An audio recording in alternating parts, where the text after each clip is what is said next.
ثورة الجياع مش كلمة تمر على الأسماع. ثورة الجياع دي صرخة الفقر والأوجاع.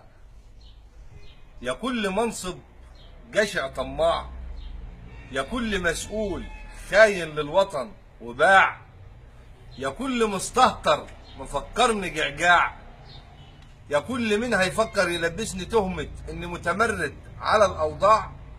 أنا مش متمرد على الأوضاع،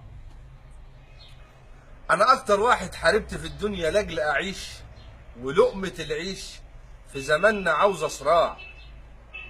أنا اللي تولاني لقمتي وما شاركتش دولتي في 25 ولا في 30، ولا أعرف حاجة عن لجنة ال50 ولا المؤتمر الاقتصادي لتحسين الأوضاع. أنا الفقير، أنا الفقير ومش عاوز مرتب وأنا نايم على السرير، ولا عاوز منصب على مكتب فيه تكييف وكولدير.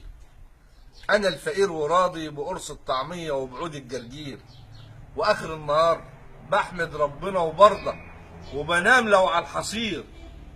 أنا الفقير وبعدي على الجزار برج من دماغي بيطير، وبضحك على نفسي وبقضيها بحتة لانشون وأنا عارف إنه في الأصل متصنع من لحم قطط وحمير.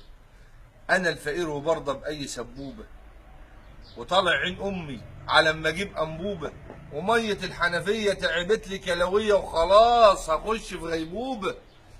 وعندي بالوراثه فيروسات كتير.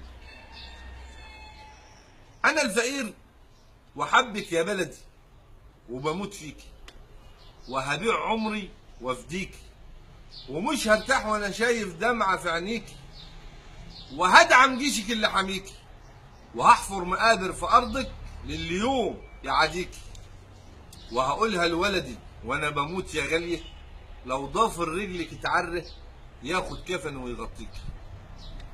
وهقولها صريحه لكل خاين حقودي وللغرب اليهودي، من هو ابنك ومن جدودي.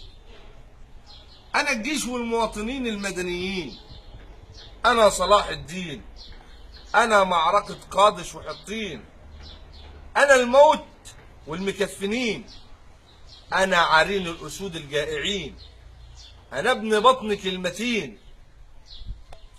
انا المسلمين والمسيحيين، انا القسيسين والازهريين، انا سيفك ودرعك والحصن الحصين. انا مين وامتى هتسمعوني وفين؟ انا هفضل اصرخ مش هبطل غير بين ايدين المغسلين.